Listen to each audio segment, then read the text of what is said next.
반갑습니다. 조은입니다. 오늘은 슬로우 조깅 하는 방법에 대해서 같이 한번 배워보려고 합니다. 사실 제가 슬로우 조깅에 대해서 많이 아는 것은 아니지만 그래도 제 나름대로 슬로우 조깅에 대해서 자세라든지 또 달리는 방법들 여러 가지 것들을 좀 생각했고 또 책을 읽으면서 이게 좀 정리된 부분이 있기 때문에 이 부분을 같이 한번 좀 공유를 해보려고 하는데요. 근데 이게 슬로우 조깅에 대해서 같이 배워본다라고 했지만 사실 제가 생각하기에 슬로우 조깅에 대해서 딱히 배울 것은 없다라고 생각이 돼요. 왜냐하면 이 슬로우 조깅이라는 건 자기가 편한 대로 천천히 달리면 되는 것이거든요. 사실 착지의 방법이라든지 이게 포즈를 잡는 법, 그리고 허리의 자세라든지 시선 처리, 팔치기, 그 다음에 호흡법 등 여러 가지 할 말은 많이 있는데 그런 것보다도 더 중요한 것은 일단 신을 신고 밖을 나가서 냅다 뛰어보는 것이 가장 중요하거든요. 그래서 일단 시작을 하면 저절로 자신에게 맞는 페이스를 찾게 되고 또 자신에게 맞는 자세와 방법들을 저절로 찾게 되기 때문에 제일 중요한 것은 일단 시작해 보는 것이 가장 중요하다고 생각합니다. 그렇게 일단 시작을 했다면 이제 내가 왜 슬로우 조깅을 시작했는지 그 목표를 한번 생각해 보는 것이 필요하다고 생각합니다.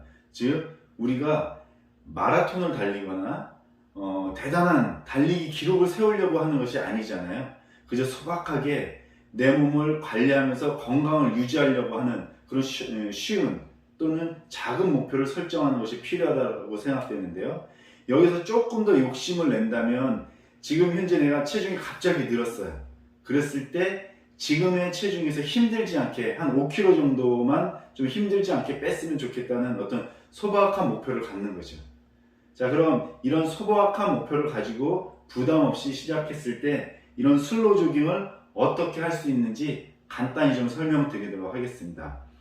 각각의 자세에 대해서 혹시 기회가 있다면 좀 상세하게 영상을 만들 수는 있지만 굳이 그런 상세한 영상 필요 없습니다. 제가 오늘 이렇게 이 영상에서 한 3가지 정도만 제가 가르쳐 드리려고 하는데 이 3가지 정도만 잘 익히시고 배우신다면 그것만 가지고서 달리셔도 됩니다. 자, 그럼 이 3가지를 한번 하나씩 배워보도록 하겠습니다. 자, 첫 번째는 발바닥에 아치로 착지를 하라는 것입니다. 이것은 우리가 미드풋으로 착지를 하라는 말하고 동일한데요. 책에서는 이 아치 부분이 아닌 발의 앞부분으로 닿는 포어풋으로 하라고 되어 있거든요. 이렇게 뒤에 발 뒤꿈치를 닿지 않고 앞에 부분으로만 해서 이렇게 달리라고 되어 있는데 저는 이것보다는 앞부분이 아닌 아치 부분, 즉 미드풋으로 착지하는 것을 추천하고 있습니다. 왜냐하면 슬로우 조깅이 어느 정도 익숙해지면 속도를 조금 올리는 조깅 단계로 가고 또 조깅 단계에서 조금 더 익숙해지면 달리기 단계, 그 다음 더 나아가서는 마라톤까지 할 수 있거든요. 그런데 우리가 처음에 이 포어풋을 하게 되면 몸 전체의 하중을 내가 이 앞에 발로만 디디기 때문에 이 종아리 쪽이나 앞에 정강이 쪽에 무리가 갈 수 있습니다. 그래서 발을 착지할 때는 가능하다면 미드풋, 즉 아치 부분으로 디디는 걸 처음부터 연습을 하시면 앞으로 장기적으로 내가 슬로우 조깅에서 조깅으로 넘어갈 때 다른 자세를 교정할 필요 없이 이 착지법을 미리 배워놓고 이것을 계속 활용할 수 있다는 것이죠. 그래서 저는 첫 번째 중요하게 생각하는 것은 착지할 때 아치를 닿는 미드풋으로 하라라는 것입니다. 두 번째는 달릴 때 무릎을 완전히 펴지 말라는 것입니다.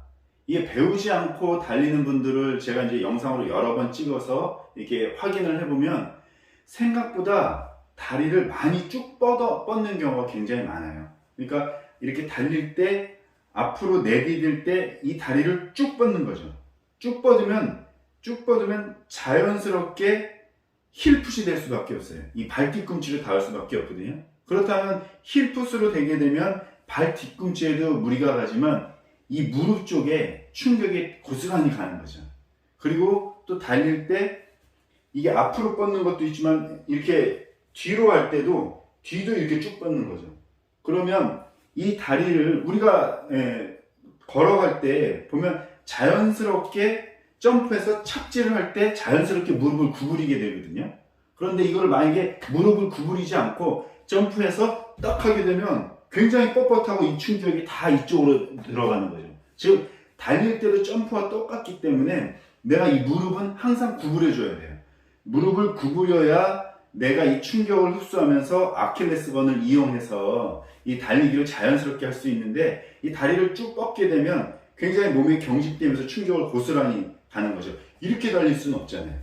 이렇게 달릴 수는 없고, 그러니까 항상 무릎을 살짝 굽혀주면서 달릴 때 무릎을 굽혀주고, 앞으로 전진할 때도 이걸 쭉 펴는 것이 아니라 내가 살짝 구부려서, 이거를 포즈라고 그러는데 포즈지법으로 달려야 되는 것입니다. 이 포즈를 했을 때에만 내가 무릎이라든지 이 근육 쪽에 충격이 덜 가고, 그랬을 때 장기적으로 달렸을 때 몸에 충격을 덜 받으면서 미드풋을 구사할 수가 있는 것이죠. 자, 마지막 세 번째는 복폭을 좁혀서 달려라입니다. 일반적인 달리기와는 다르게 슬로우 조깅은 복폭을 내가 생각했던 것보다 더 좁게 해야 합니다. 복폭을 좁히는 대신 발자국 수, 즉 이걸 케이던스라고 부르는데 케이던스를 높이는 거예요. 그러니까 복폭을 넓혀가지고 운동량을 늘리는 것이 아니라 복폭은 좁히는 대신 발자국 수를 더 많이 해서 운동량을 늘리는 거죠. 사실은 복폭이 넓으면 힘든 거를 금방 느끼게 돼요. 그래서 우리 예전에 생로병사의 비밀에 보면 10cm 더라는 뭐 그런 프로그램이 한번 방영이 된 적이 있어요. 그게 뭐냐면 평상시에 내가 달리는 것보다 10cm 더 달리면 훨씬 더 건강에 좋다라는 말인데, 제가 이 슬로우 조깅을 배우면서는 이건 잘못됐다라는 생각이 들어요. 왜냐면 우리가 내가 원래 가지고 있는 보폭보다 10cm 더 달리면 비록 내가 건강해질 수는 있지만 내 무릎이나 근육에 무리가 간다는 얘기예요. 특히 무릎에, 아니면 발바닥, 발뒤꿈치. 그러니까 제 아내도 이 생로병사의 비밀에서 그 채널 프로를 보고, 저도 그걸 보고 건강을 위해서 거의 매일 계속 1시간에서 1시간 반 계속 이 10cm 더 보폭을 넓혀서 계속 걷기를 했던 것 같아요.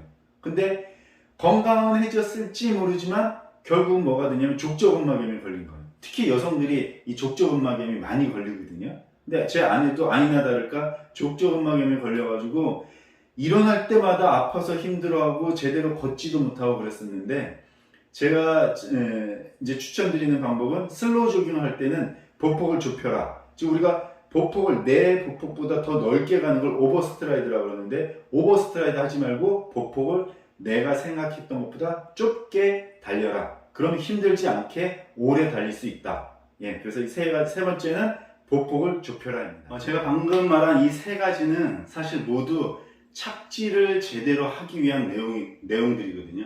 즉 미드풋으로 착지하기 위해서는 포즈를 잡아야 하고요. 또 보폭이 넓게 되면 어쩔 수 없이 힐풋이 되니까 보폭을 좁히라는 것입니다. 착지가 사실 중요한 이유는 지면과 직접적으로 닿는 부분이 바로 발바닥이잖아요. 이 발바닥의 착지가 제대로 되지 않은 상태로 30분 정도를 매일 달린다라고 하면 데미지가 이 무릎과 근육들에 쌓이게 되는 거죠. 착지가 불안정함으로써 종아리 쪽에 있는 비복근이라든지 가자미근, 또 앞정강이근, 이 장경인대, 이런 데가 아파서 나중에는 뛰지 못하는 경우가 생기는 거예요. 이 근육뿐만 아니라 나중에는 발목이라든지 무릎이 아파서 달리기를 포기하게 될 수도 있거든요. 사실 지금 이렇게 말씀드리는 이런 모든 과정을 저는 제가 다 겪었던 것들이에요. 그래서 새롭게 시작하시는 분들은 이런 시행착오를 겪지 않게 하기 위해서 저의 경험이나 또 생각했던 것, 정리했던 것들을 이렇게 영상으로 공유하게 되었는데요. 사실 이 세 가지 외에도 이 상체의 자세는 이 지면과 수직으로, 우리가 속도를 낼 게 아니기 때문에 슬로우 조깅이기 때문에 지면과 수직으로 세우라는 것. 또 팔치기를 할 때는 앞으로 이렇게 흔드는 것이 아니라 내 팔 뒤꿈치를 이렇게 세운 다음에, 직각으로 세운 다음에 팔 뒤꿈치를 뒤로 뺐다가 앞으로 놓는 형태로, 앞으로 놓는 형태로. 사실 달리다 보면 막 이렇게 달리는 분들 많거든요. 그래서 가운데를 그려가지고 이쪽 팔이 이 가운데를 넘어가지 않도록 가능하면 앞뒤로, 그리고 팔 뒤꿈치를 뒤로 당기는 이 팔치기 방법이나, 시선은 전방 30m 아래, 전방 30m를 멀리 보고 달려야 되는, 그리고 호흡법은 입과 코를 동시에 이용해서 해야 되는 것들이 있고, 또 달릴 때 이 무릎과 이 달리기를 할 때 두 다리를 이렇게 팔자로 걷는 분들이 또 많거든요. 또 제 아내 같은 경우에는 달릴 때 이렇게 달리는 거예요. 왼쪽 발은 똑바른데 오른발이 이렇게 되는 거예요. 이거 본인도 몰랐던 거예요. 그리고 또 제 영상에도 얼마 전에 제 아는 형이 이 살이 갑자기 쪄서 그 형을 촬영을 하고 실제로 자세를 보여줬더니 그 형도 자기 자세를 보고 깜짝 놀란 거예요. 이렇게 팔자로 뛰고 있었거든요. 팔자로. 그래서 그러니까 가능하면 다리를 11자로, 근데 이 팔자로 걷거나 아니면 이렇게 안쪽으로 걷는 것들은 쉽게 고쳐지진 않지만, 그러니까 이런 식으로 고쳐야 될 것들이 많이 있는데, 근데 이런 것들은 사실 후차적인 거고, 제일 중요한 건 이 착지법, 지면과 닿는 이 착지법을 먼저 익히는 것이 굉장히 중요하고, 이것만 먼저 익힌다면 바로 신발을 신고 나가서 달리시면 됩니다. 그래서 제가 처음에도 얘기 드린 것처럼 복잡하게 생각하지 마시고, 나는 착지를 미드풋으로 한다 라고 생각하고, 미드풋을 하기 위해서는 아치 부분, 이 옴포페인 아치 부분이 닿는다, 포즈를 잡는다, 그리고 보폭을 좁게 한다. 이 세 가지만 기억하시고 당장 나가서 달리기를 시작하시면 됩니다. 그러면 오늘 영상이 이게 슬로우 조깅을 시작하려고 하시는 분들에게 조금이나마 도움이 되었으면 좋겠고요. 다음번에 또 만나겠습니다. 감사합니다.